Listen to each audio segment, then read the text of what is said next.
Welcome to MLS English Podcast, the show where English learning meets mindset growth. Whether you're here to boost your vocabulary, speak with confidence, or build a strong, unstoppable mindset, you're in the perfect place. Get ready for powerful tips, real conversations, and high energy that will move you forward. This is more than just a podcast. This is your new routine for success.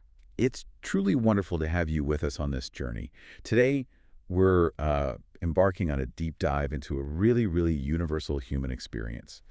It's that feeling, sometimes it's quite subtle, of being lost in life, even when, from the outside, everything looks perfectly fine. Yeah, totally. We'll explore this feeling, how it's often misunderstood, and how it can maybe paradoxically serve as a catalyst, a powerful one for growth.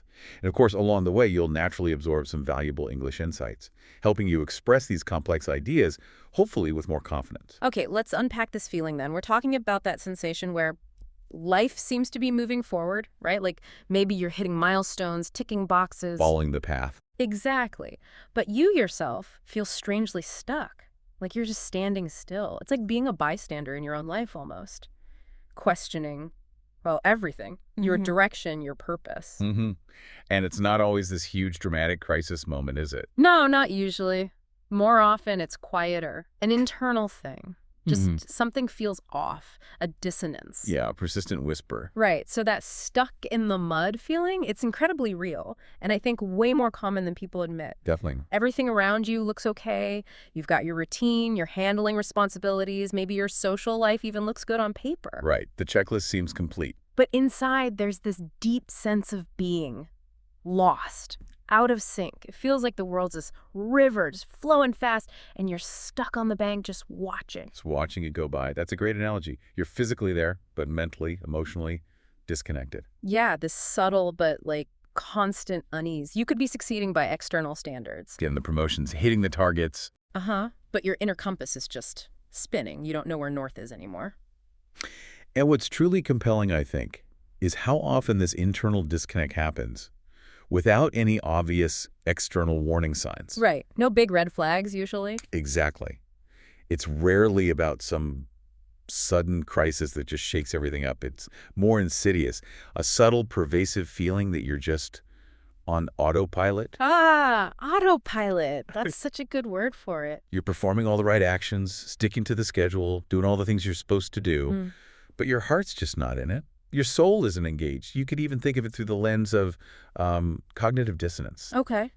Explain that a bit. It's basically when your beliefs and your actions, or maybe your inner feelings and your outer reality, they don't line up. They're in conflict. Got it. So you're doing what you think you should do. Right, the shoulds.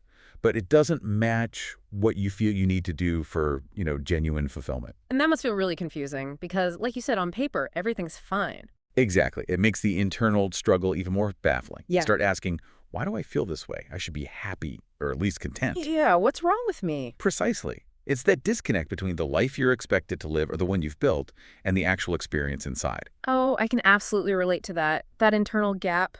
I remember this one morning so clearly a few years ago, sitting in my car before work, engine running, couldn't make myself drive. Just frozen. Yeah, because outside view, life was stable, good job, regular hours, nice team, all the boxes ticked for a quote-unquote successful life. The conventional markers were there. Totally, but I just sat there staring at the steering wheel, and this huge wave of emptiness just washed over me. And the question just kept echoing, is this it? Is this really how the next 10, 20 years are going to feel? Wow. That's a heavy moment. It wasn't like a sudden breakdown. It was more like a slow, dawning realization. A kind of quiet clarity that hit me hard. That was when I knew. Deep down, I was completely off course. My spirit needed something else, something vital. And that external success was just a mask. Pretty much. A facade for this growing internal void. And if we broaden that out, it's a journey so many of us take. That feeling of being at a crossroads. Yeah, the crossroads metaphor feels right. It's like you're navigating this huge, complex maze, and every turn you take, even the ones that seem logical. They just lead to more confusion. Exactly. You're walking down paths, but none of them feel like your path. None resonate deep down. And that internal chatter starts, right? Am I doing the right thing? Is this really my path, the one I chose? Or did I just sort of drift into it. Drift into it out of convenience or what other people expected. Or fear, even. Fear of the unknown. And what makes it worse often is looking around and feeling like everyone else has it figured out. Oh, absolutely. Everyone else seems to have the map. Right. They look like they're moving with purpose, with Yeah. certainty. And that just highlights your own feeling of being adrift, lacking direction. Which makes you feel even more lost. It really does. And this brings us to a really critical question. Mm-hmm. Why does this feeling emerge so strongly? And what's the deeper message it's trying to send us? What's it telling us? About our real needs, our true motivations, our, authentic dreams. It's like your inner self, your intuition is trying to yell, hey, pay attention. This isn't it. A signal for a big shift. A fundamental shift in direction, yeah. Mm-hmm. A call to reassess what actually makes life meaningful for you beyond just the external stuff. That's a really profound way to frame it, because that feeling of being stuck, that discomfort, it's not pleasant. It can be genuinely painful sometimes. It forces you to face things you might rather ignore. Right. But here's the thing I've come to appreciate, the kind of unexpected twist. Sometimes that very discomfort is your wake-up call, the most powerful one you'll get. It's not a punishment. No, it's a sign, a clear sign that something fundamental, something at your core needs to change. It's like your inner wisdom saying, hey, look over here. This isn't where you're meant to be. This isn't your most authentic life. An energetic push. Yeah, an internal nudge, urging you to rethink things, to find a path with more alignment. It's like necessary friction, stopping you from just settling. Indeed. And this is such a crucial distinction to make. It's worth really exploring. Because while it is painful, it makes us challenge routines, face hard truths. It's also incredibly powerful. You could think about it like positive disintegration. Positive disintegration. Okay. It's a psychological idea where periods of mental, emotional upheaval, feeling disorganized, they're actually necessary for higher levels of growth, for developing your personality. So falling apart to come back together stronger. In a way, yes.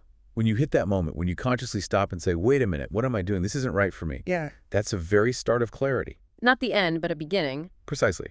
It's not failure, it's a turning point. The start of something genuinely new, something transformative. It implies these uncomfortable feelings aren't weaknesses. They're signals, incredibly valuable signals. Like an internal guidance system. Exactly. Steering you towards a more authentic, fulfilling life. They're prompts for deep reflection, for maybe radical redirection. They show you exactly where your life needs recalibrating. Wow. Okay. So understanding that, what does it mean for us? Why do we get off course so often, even when we try not to? Well, it's rarely about making obviously terrible choices. Right. Or huge mistakes we regret instantly. Usually not that dramatic. It's often much more subtle, more insidious. It's the slow process of listening to too many external voices. Everyone except our own authentic inner voice. And there are so many voices, aren't there? Constantly. Parents shaping our early ideas, teachers guiding our paths, friends influencing choices, even random people online dictating what success or happiness looks like. Society's expectations. Exactly. Everyone seems to have an opinion on what you should do, what you should study, what job you should have, how you should act or even speak. It's overwhelming. A constant stream of shoulds. And you internalize it, often without even realizing you're doing it. Yeah. And this really highlights a common trap, doesn't it? A really sneaky one. It is. Because over time, by constantly absorbing these external opinions and pressures, you can literally stop hearing your own voice, your own intuition. It gets drowned out. Completely. You start living by someone else's script, consciously or unconsciously. Your choices, your whole life direction get shaped by what you think others want or what society says is the right way. Think of it like having this little internal compass, your heart, your gut feeling, your true desires. Okay. But if that compass gets knocked off, even just by a few degrees, maybe because you're trying to please someone else or follow the safe route, you end up way off course. miles away from where you were truly meant to be, miles from the life that actually resonates with who you are. You follow the path that looks good, gets approval, but it just doesn't feel good inside. Right. And that misalignment, that's where the lost feeling comes from. Exactly. That deep sense of being lost, even when everything looks fine externally, it's a quiet wearing away of your true self. Oh, that hits home. And that was totally me in college. Choosing a major because it sounded impressive. Not because you loved it. Not at all. It was about making my parents proud, making myself look smart, getting a supposedly good job afterwards, years later. Yeah, I had the degree. The piece of paper. But no passion. Zero passion. Just A lot of confusion about what to do next, and regret, honestly, for the time and energy spent on something that just wasn't me. A classic example of that slow drift. Yeah, moving further and further away from what you actually want, almost without noticing, until you suddenly wake up miles offshore. And that story just perfectly shows why checking in with that inner compass regularly isn't just nice, it's essential. Truly essential for a fulfilled life. You have to keep asking yourself. You do. You need that habit of pausing, asking honestly, am I doing this because I want to? Because it lights me up? Or just because I think I'm supposed to? Following someone else's blueprint. Right. And there's a massive difference between those motivations. Only one really leads to lasting fulfillment and inner peace. Which of course brings up the big question in our noisy world. How do you hear your own voice again? Yeah. Amidst all the clamor, all the distractions, how do you tune back into that quiet inner guidance that's been muffled for maybe years? It's like trying to find a quiet radio station amidst all the static. Exactly. It's a journey of rediscovery, peeling back layers of conditioning. So true. In a world shouting opinions, sometimes your own voice has to be the loudest one you listen to, especially when you're trying to find your way back. But, okay, once you start hearing it again, acknowledging those little nudges, Yeah. there's something else waiting. Something most of us try really hard to avoid. Ah, yes. The big U word. Uncertainty. We crave predictability, don't we? We want plans, answers, control. You got the map. Exactly. So when we don't know what's next, when the future looks blurry, the immediate reaction is often panic. Fear of the unknown. It's primal. Yeah. Deep, visceral unease. It challenges our need for order. But what's truly transformative, I believe, is understanding that uncertainty isn't inherently bad. It's not always a sign you're failing. Okay. Viewed differently, it can actually be an incredible gift. A gift? How so? Think of it less like a scary void and more like a wide open space, full of potential.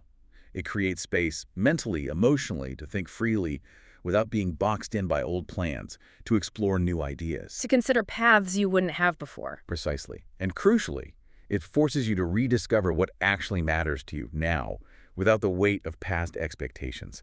This period of not knowing, while, yeah, it's uncomfortable, it can be incredibly fertile ground for breakthroughs, for real self-discovery. A liminal space between the old and the new. Exactly, a threshold. And it's in that undefined space that real transformation often begins, where creativity sparks, where resilience is built. My own story totally backs that up. I remember leaving my corporate job. The fear was immense. No safety net. None. No plan B. Just this overwhelming, uncomfortable feeling that I had to leave. It just wasn't right anymore. People thought I was nuts, honestly. Part of me thought I was nuts, too. Giving him stability. Yeah. The self-doubt was intense. But those next few months, wow, they were packed with growth. Without the job's demands, I suddenly had freedom. Freedom to read, to rest, to take long walks, learn new things just out of curiosity. Things you didn't have time or energy for before. Oh, exactly. And slowly, organically, a new direction started to emerge. One that felt authentic, true to who I was becoming. Not a straight line, but a discovery process. Totally, which makes you wonder. Why do we fight uncertainty so hard? Yeah. Why cling to the known, even if it's uncomfortable, when the unknown can be so beneficial? Good question. When things are uncertain, our minds actually become more open, more agile. We have to become curious again. Seek out new information, try new things. Right. Things we might have dismissed when life felt predictable. And we learn to listen more deeply, not just outside, but inside, to our intuition. It is scary, though. It pushes you way out of your comfort zone. Absolutely scary. Challenges that need for control. But that's where the magic happens, right? In that space between the old patterns and the new possibilities. So, if you're listening now, feeling unsure, maybe the future looks fuzzy, please know it is truly okay. You don't need all the answers right now. Not at all. Just stay open, stay curious. Trust that something new, something more aligned is taking shape, even if you can't see it clearly yet. That period of not knowing isn't a void. It's a crucial, often beautiful part of the journey. Okay, so once you've taken that breath, accepted it's okay not to know everything, the next step is looking inward. Right. Not at the to-do list, not at what others expect, but looking deep inside, or what really truly matters to you. Stripping away the noise. Yeah. Getting to your authentic truth, that's where the real recalibration starts. And this is precisely where values come in. And I don't mean big, complicated philosophical concepts. Yep, they're lofty. No. Simple core truths. Yeah. Things that guide you. Ask yourself, what 3 things, maybe 5, do I deeply care about?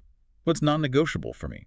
Like family, freedom, learning. Could be kindness, health, creativity, adventure, Yeah. whatever it is for you.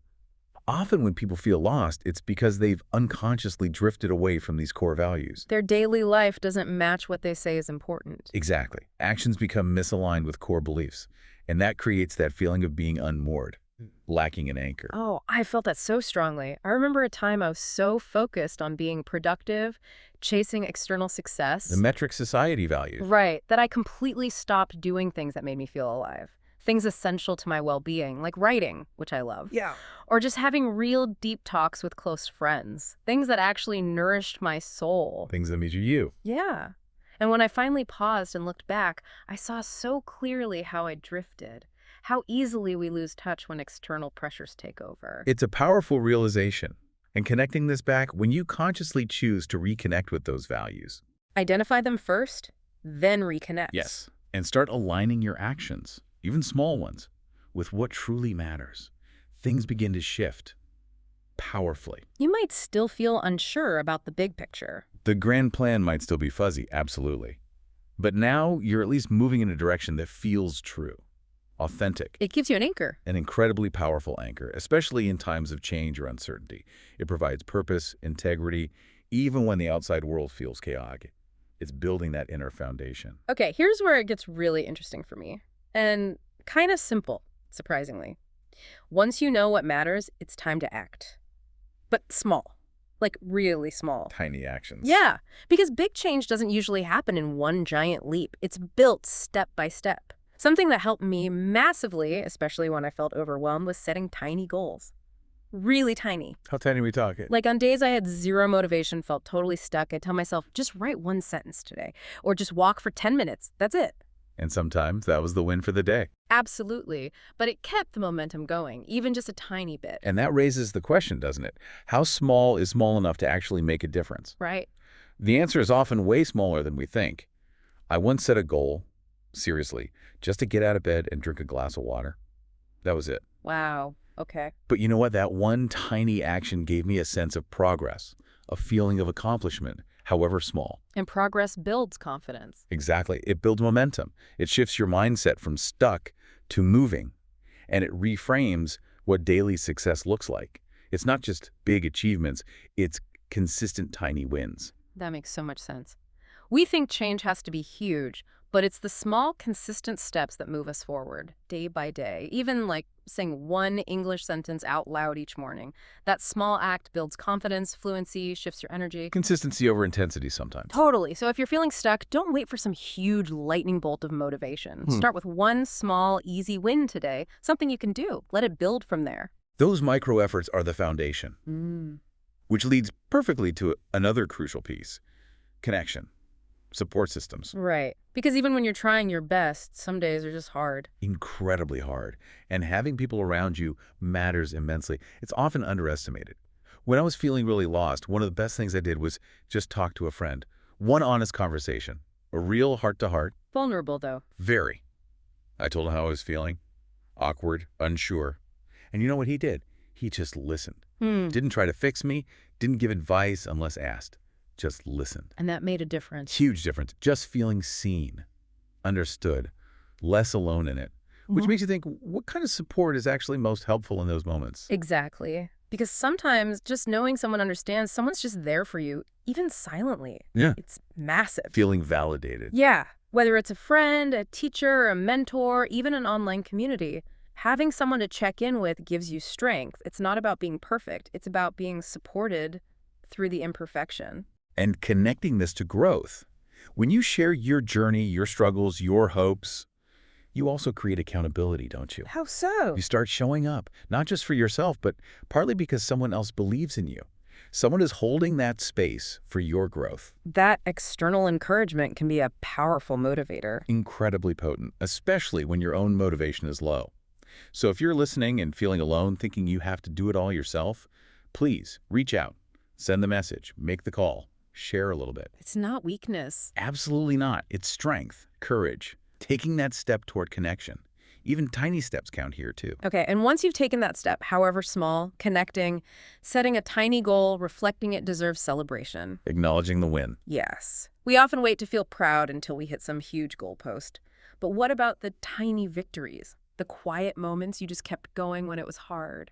Those moments are crucial. They really are. But we tend to forget them. It's fascinating, isn't it? Our negativity bias. We hyper-focus on mistakes, errors, failures, remember them vividly. Replay them constantly. Right.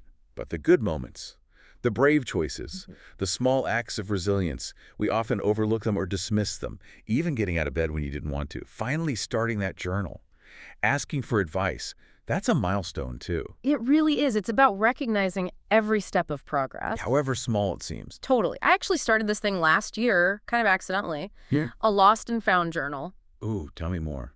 Nothing fancy, just quick notes. On one side, I'd jot down moments I felt stuck, confused, unsure, just lost. Okay. And on the other side, I'd write what I learned or found during that exact time. An insight, a connection, a small win.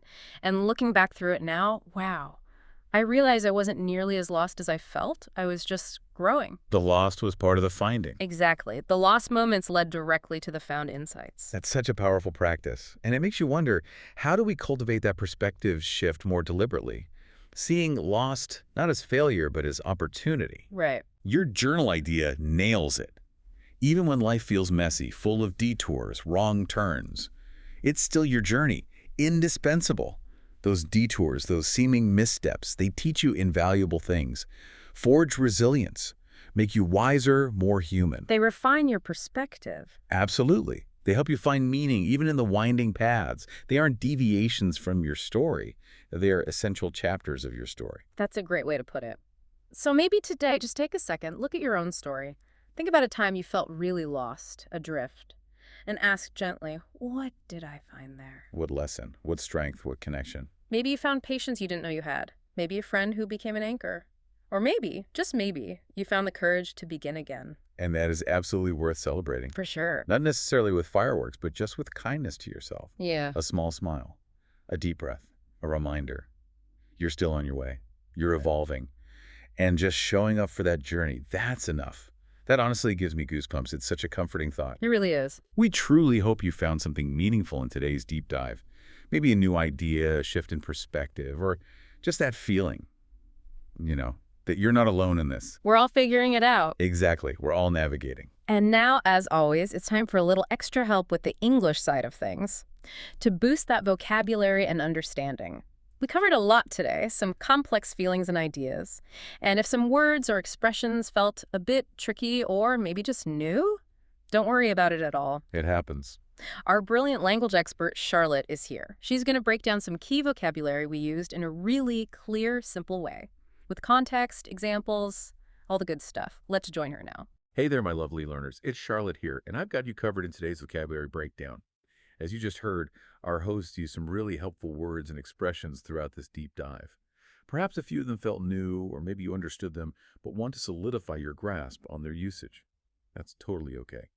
Learning is a process, and we're here to simplify it for you. Let's go through them together, nice and easy, so you can integrate them into your own English conversations with confidence. First up, cognitive dissonance. This is a slightly more advanced term we touched upon, meaning it's that mental discomfort or tension you feel when you hold two conflicting beliefs, ideas, or values at the same time. In our context, it's that feeling when what you do outwardly doesn't match what you feel internally. Example: she experienced cognitive dissonance because she advocated for environmental causes but drove a gas-guzzling car. Next, autopilot.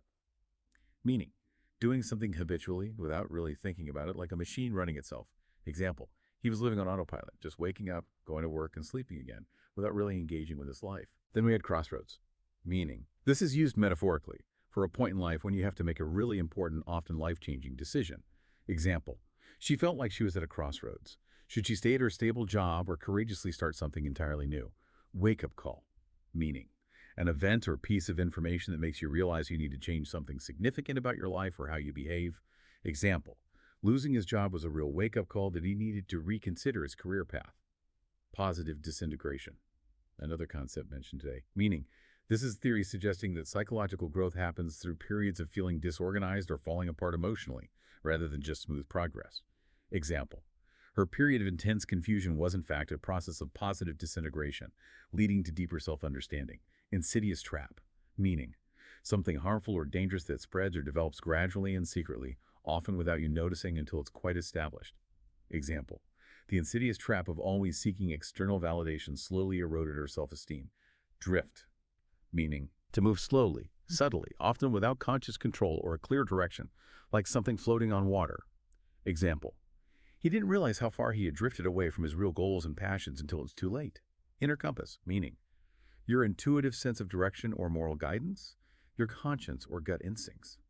Example, when faced with a tough decision, she always relied on her inner compass to guide her.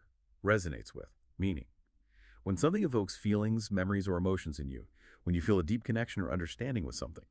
Example, that story deeply resonates with my own experiences of uncertainty. Liminal space, meaning a transitional or in-between state or place.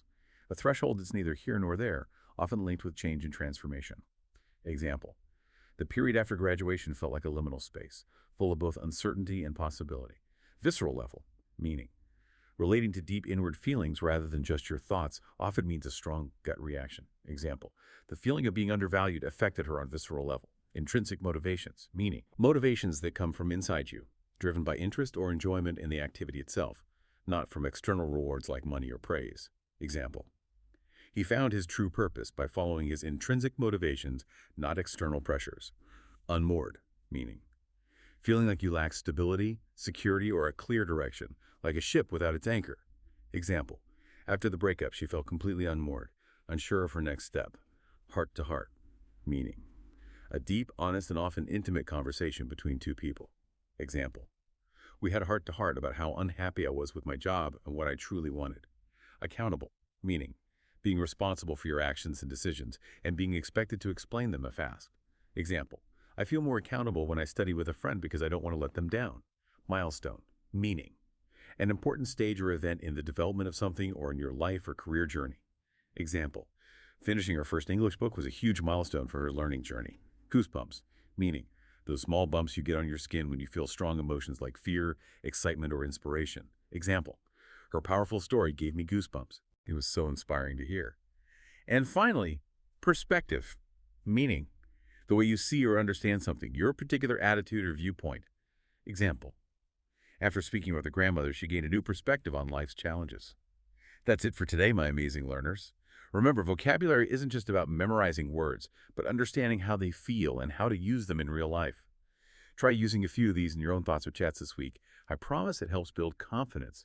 Keep practicing, keep exploring, and I'll see you in the next vocabulary breakdown. Thanks, Charlotte. That was incredibly helpful, really. You just have this way of making complex things sound so clear. Yeah, totally agree. Honestly, even I feel like I pick up a new nuance or understand something better every time you break it down like that. It's fantastic. Same here.